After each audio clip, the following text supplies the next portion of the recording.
Welcome back. So, Unit 5, Module 8. This is the topic, a very interesting topic on where does the random processes come in the context of linear systems theory, right? We know what are some examples of linear systems in for electrical engineers, for our electronics and communication engineers. We know pretty much everything that has an input and an output is a system, isn't it? What is one example? One direct example that you have come across in your previous semester is simply a two-port network, right? A two-port network, or simply an electrical circuit where we have two input terminals and two output terminals. You apply the voltage across the input of this electrical circuit and you can find out what is the response or the output of this circuit, maybe a voltage or a current on the other side. Okay, now we have studied so many things about random processes. We have studied so many examples where these random processes occur in nature, right? However, the theory of random process, random process, we studied also the temporal characteristics, that is the mean, the the second moment, or the expectation of x square of t, and also we studied the autocorrelation functions, the cross correlation functions, right? And similarly for the frequency characteristics, we have studied about the power density spectrum, the power, the cross power density spectrum, and so on and so forth, right? Now, where exactly all of this fit in the picture? That is our question, right? Now here we have, after this lecture, we have a total worldview of exactly where these random processes fit in the context of linear systems. Okay, so the theory of random process is not complete unless we study uh, the response of a linear system when the input is a random signal, right? When the input is a random signal, then what is the response of a linear system? Is it going to be another random process, or is it just going to be some random function or a deterministic function? That is the point. So we are going to study that here, and further we are going to understand how to find out how to compute the response of such a linear system by using an operation called as convolution. Okay, this theory is not entirely new. This has come in signals and systems, but however I'm going to revise this topic of the relevant topics will be discussed once again. Now here, what will be the graphical representation of a system? Suppose you take anything, a fan, for example, an electrical fan. Is it a system, right? So for the fan will not run on power unless you switch on the fan, right? So right when you have pressed the button, then on button, then the fan starts rotating. Here, can you recognize what is the input and what is the system and what is the kind of response of that system? You're right. because see, as soon as you have switched on the button, the fan starts rotating. So here, the switch, the on switch, that passes some input current to the fan, right? It is called the input, or the input current that is applied to the fan is the input x of t. This current passes through the internal circuit wiring, internal circuit of the fan, and it passes through it, we can tend to see the response, that is the fan rotating, slowly started rotating, and it will gain the speed as slowly, and as you increase the regulator from 1 to 5, the speed also increases gradually. Now, what is our response? What is the system here? First of all, the system is the fan. Now, what is the output of this system?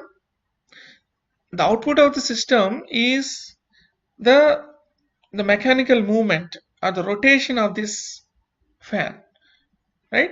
The angular velocity of this fan is the output. Now, as you increase the power, as you increase the regulator from 1 to 5, what will happen? The amount of current will slightly increase into the fan. So the fan tends to rotate, the motor in the fan tends to rotate much faster, and you at the output you will see that the fan is rotating at higher velocity, higher angular velocity, higher angular velocity. Now the input is the input current, the system is the fan, the response is the angular velocity of the fan. Okay, so there are always three things here, three types of entities. Now we are going to see how each one of these is represented in the block diagram. So now this is whatever the block diagram that you are seeing is called as the black box notation. Why is it a black box? Suppose, take an example first, the details of the implementation of the fan is not shown to the user of this fan. It is not shown to you, right? It is irrelevant. It is not very it doesn't concern us to see what is within the fan to make the fan working, right? So what are the implementation details about the implementation of the fan are hidden from us. Therefore, normally the system is denoted by using a black box. The input is a current, or it is a function of time, right? So x of t is the input signal, and we kind of see an output response which is depending on time. The output is denoted as y of t. The output is also called response of the system.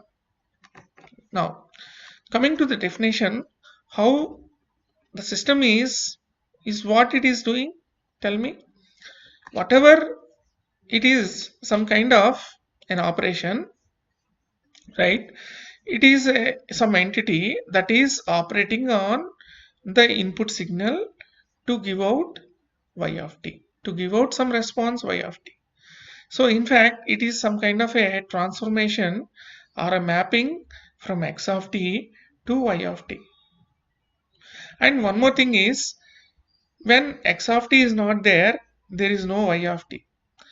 Only after the application of x of t, then after finite time, after or instantly after the input is applied only, there is a response. So we have to come to this kind of a definition of a system. A system can be defined as a causal relationship. It is a causal relationship between the inputs and the output, right? So y of t is the cause of x of t. Y of t is not generated on its own, right? Y of t is a response of the system. It is only generated after x of t is applied. Hence, Hence, we have this kind of a causal relationship between x of t and y of t. This definition is very, very important. A system which is denoted as capped the transformation t square bracket. Okay, inside the square bracket there is nothing. It is the system is denoted by using the t square bracket, and it is a causal relationship between the input and the output, which is shown by the following equation. That is, the response is equal to the transformation of the input. That is, y of t is equal to t of x of t. Now this is true for all values of t on the time axis.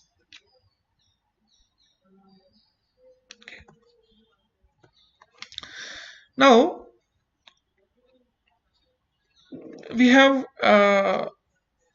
denoted the system by using this one equation, that is y of t is equal to t of x of t, and let us say we take one type of input which is called x1 of t, that is applied to the system. You imagine some abstract system t is there, and to that system x1 of t is applied, and y1 of t is observed. Okay, so if this is assumed, then we also assume that another input which is independent of the first input is applied, that is x2 of t is applied, then the output observed is y2 of t. If we assume these two things, then if the following condition is satisfied, or the following superposition principle is satisfied, then the system T can be called as a linear system. Okay, so what is the condition? The condition, look at the left hand side of this equation. So it is the transformation that is applied on the input. The input is a linear combination of x1 of t and the x2 of t. That is, it is a linear combination of the two inputs that are given to the system. Now, and you have taken the linear sum, and you have joined the two inputs in this fashion, so you get another kind of a third input. Now the output of the system, the response of the system to this input is equal to a times y1 of t and b times y2 of t. That means if the response of the system when the input is a linear sum of these two inputs is equal to the linear sum of the outputs, where a and b are any constants, then the system is said to be a linear system, or it is said to satisfy the linearity property. So the systems that satisfy linearity property are called as linear systems. Okay, so this is a very important condition. That means if you join these two inputs, take the linear sum and give it as input to the system, then the output that is observed is not very different. It is simply obtained as the linear combination of this y1 and y2, this independent outputs. The systems that are non-linear do not satisfy this condition. Hence, this left hand side will not be equal to the right hand side. Got it? Okay. So whenever this is, you have to remember this definition, very, very important, and it comes very regularly. And so it is very simple. You basically you give two inputs x1 and x2 to the system, then you observe y1 and y2 respectively. If the third kind of a input is generated to the system, that is, the third kind of input is a linear sum of the two inputs, then the output observed is also a linear sum of the corresponding outputs y1 and y2. So in that case, the system is said to satisfy the superposition principle or linearity property. then the system is said to be a linear system. Okay. Now, what is time invariance property you have studied? What is the time invariance property? Now, let us imagine. I will explain this concept, difficult concept, slightly difficult concept by using a very simple example. Suppose do you have your favorite musical system? Something like a radio or a tape recorder or some kind of a music player, right? You have your music player. Now, what is the kind of music player you do normally purchase from the market? What is the music type of, what is the company that you purchase from your market, right? Your favorite brand. Normally, um, what is your favorite brand? If I ask you that question, normally you normally go to the company that supplies more reliable systems, isn't it? Right? That means what? It should not get spoiled after 5-year plan. That is what is meant by reliability. Normally, we do not want the music player to get spoiled just after 5 years. We wanted to keep this system with us as long as possible, right? Maybe we would have a 10-year or a 15-year plan, right? So now take for example, let's say y of t is the music played, that is today. That is, you are listening to A.R. Rahman, or who is your favorite musical director. You're listening to, no matter what, you're listening to some Ilaiyaraaja or some famous musical director, right? Your melodious song. You're listening to one type of a song, right? That type of a song is played through the music player. X of t is your song. It is, as you switch on your system, that song plays, and normally you hear your melody, your song y of t, right? Now that same song is applied after certain delay. Let's say it is, you are playing this song after 10 years. Okay, note down this one. What is your x of t minus t naught? X of t minus t naught is the delayed song. That is your song that is shifted. That is, you have taken this to after 10 years, and now you are playing that same song by using the system t, and you get a response which is given as y of t minus t naught. Okay, normally if it is a bad system, what will happen to this song? What will happen to this song?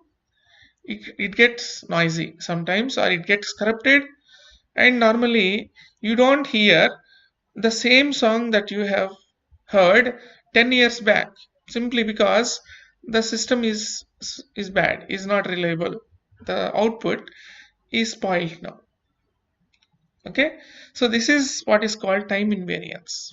More, uh, that means what? Let y of t is equal to the response of the system to x of t, and if the response of the system to the delayed input is equal to the delayed output, that means the y of t also delayed by 10 years, right? If that is equal to the left hand side, then the system is said to be time invariant. That means if you if you are shifting the input by t naught seconds to the right side, or delayed by t naught, then the output is also delayed by the same amount. If it is not delayed by the same amount, or if it is different than y, then that system cannot be said as it can be said as time variant. It cannot be called as time invariant. So for time invariance, the following condition must be true. That means if the response of the system currently is y of t for input x of t, then if this condition is satisfied, that means if your input is shifted by t naught seconds, is delayed by t naught seconds, then the output should also be delayed by the same amount. If it is not delayed by the same amount, then that is not a system, a time invariant system. Okay, got it? Now, what is a LTI system? LTI stands for linear time invariant. So a linear LTI system means a system that satisfies both of these properties, that is linearity as well as time invariance. A system that is linear as well as time invariant is said to be a LTI system. Now, how is the response of a LTI system calculated? So now the response of a LTI system is given as y of t is equal to the convolution. It is some type of a multiplication, a convolution multiplication. It is not an ordinary multiplication between the input and the impulse response h of t. I will come to what is the impulse response. I will revise this topic in the next slide. But h of t represents our system. So each system will have a different impulse response. Just remember like that. Now, the output response can be calculated as the convolution of the input and the impulse response. This is true for any kind of input. You choose any type of x of t, simply the output response can be calculated by using this convolution. Okay, expression. Now, expanding the convolution, whatever this means is the definite integral x of tau h of t minus tau d tau. Now, what is h of t minus tau? H of t minus tau, what is this one? Now, here the variable is with respect to the variable is tau. In fact, t is fixed during the integration process. Now, t is the time point you choose to determine the output response. Now, simply the y at t time t is given by this integral, that is equal to the definite integral minus infinity to plus infinity of x of tau times h of t minus tau d tau. This is what is called as the convolution. Okay, it is called the convolution integral. Convolution integral. Now, this convolution integral, what is this term here? This is a parameter which is a constant with respect to this in this integral, and tau is takes the values from minus infinity to plus infinity. Therefore, this is some kind of a it is a reflected image of h of tau that is shifted by t naught units. Sometimes it is called as reflected and time shifted version of h of t. Okay, you have to remember this one. It is x of tau. It is not x of t and h of t minus tau. It is x of tau times h of t minus tau d tau. Tau is the variable of integration. It is the dummy variable. That is why it goes away in the integration process, and we have the output which is dependent only on t. That is why we have only y of t at the output. You have to remember like that. Now, this integral is same as the second version. That means the x can also be reflected and time shifted, whereas the second is fixed in time. Okay, then it is also called as it is equal to the first expression. In fact, we can prove this by change of variables. We can substitute t minus tau is equal to some other variable tau 1, and then if you do the change of variables, we get this kind of expression. Whenever you are free, You have 5 minutes. You please take pencil and paper and try this expression. Try to prove this one. It is a good exercise.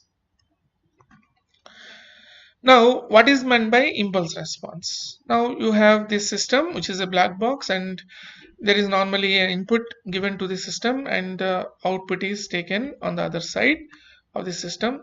Now, what is meant by impulse response? So, simply the impulse response can be defined as the response of the system when the input is a unit impulse function. That means when your x of t is equal to the unit impulse delta function, delta of t, then the observed output of the system is y of t is equal to h of t. Okay, h of t is called as the impulse response of the system. The impulse response of the system has got very important characteristic. That means it is different for different types of systems, and normally the impulse response completely describes a LTI system. It is given by this relation, right? Because the output of a system to any input, the output of a system to any input x of t can be computed by using the impulse response. Hence, the impulse response is a very important characteristic, or it totally describes an LTI system.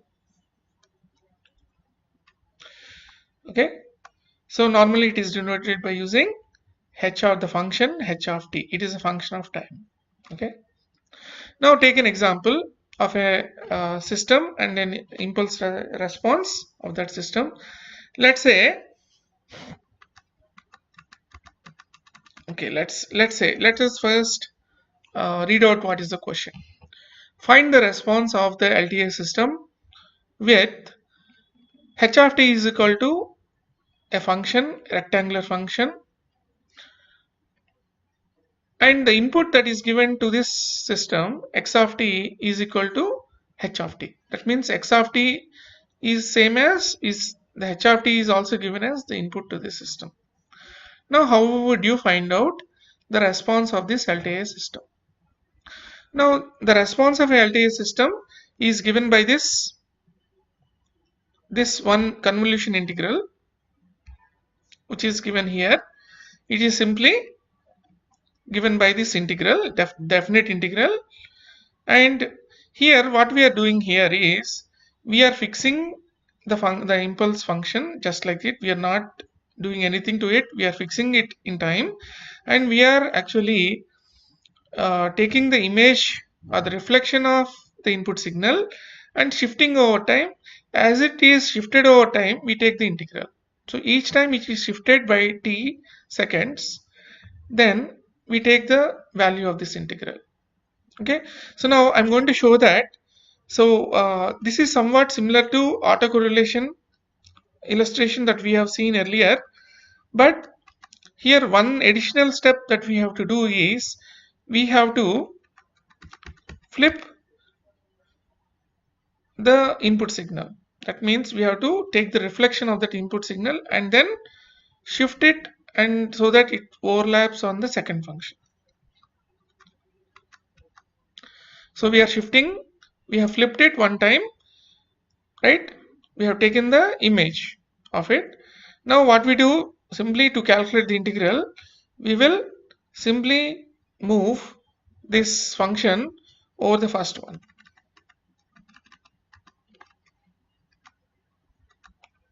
Okay, we simply normally we have to move this function so that it overlaps with it, and we normally compute what is the overlapping area between this signal and this signal, and to calculate one value of the output. And now when you take this convolution, the output is the convolution of these two rectangular functions is a triangular function, which is shown on this here. Now we can take a few examples, try to compute the output at some point so that we can be confident that we are doing a good job. Now y of 0, what is y of 0? When the output at time t is equal to 0. By substituting that, what will happen to the right hand side of this integral? This integral is independent with respect to time. So we have to substitute t is equal to 0 in this one. It becomes this integral. So what is the meaning of this integral here? Now whatever this means is both h of t and h of tau, x of tau, both are on the time axis. However, we instead of taking x of tau, we take the reflection of the input to calculate this integral, right? So now that is your y of 0, and y of minus 1 is given by substituting t is equal to minus 1 in this expression. Now this is the expression of x. This is the x of tau that is shifted by minus 1 units, okay, and so on and so forth. Similarly, you can calculate for any value of t to calculate the corresponding output value of y. Now, so this is one example that illustrates how we calculate the response of a LTI system by using the convolution integral. Okay, y of t simply is given by this following expression, and we can use it to determine for any type of input. Now simply the input need not be a gate function. It can be any type of it can be a unit step or a unit impulse, or it could be in fact any arbitrary shape input. And normally if that is given, we can still use this convolution integral and we can derive the output by using this integral.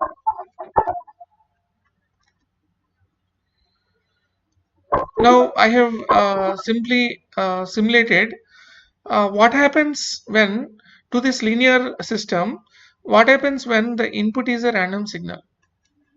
So input is a random signal, right, and it generates a response called y of t. Now when input is a random signal, it is normally generated it's a member of a library of outcomes of this random process capital X of t. That means you see this function, it is similar to the very second function here. Now this signal, the random signal, it is coming from this ensemble of or a library of the outcomes of this or the sample space of the random process, and normally what it generates is another signal, another random signal y of t from a new random process, which is denoted as capital Y of t. So now you get the grand picture. So now here is our linear system, and the input and output are two random signals that are generated from the ensemble of random signals. Similarly, x of t is a single one sample of the random process that is generated from the ensemble. Similarly, y of t is another random signal which is generated from another random process y of t. So this is the grand view of the linear systems when the input is a random signal and the output is a random signal. Simply the input is some random process, output can be thought of another random process. Thank you very much. So I have written some notes basically on this one, but it is the same thing.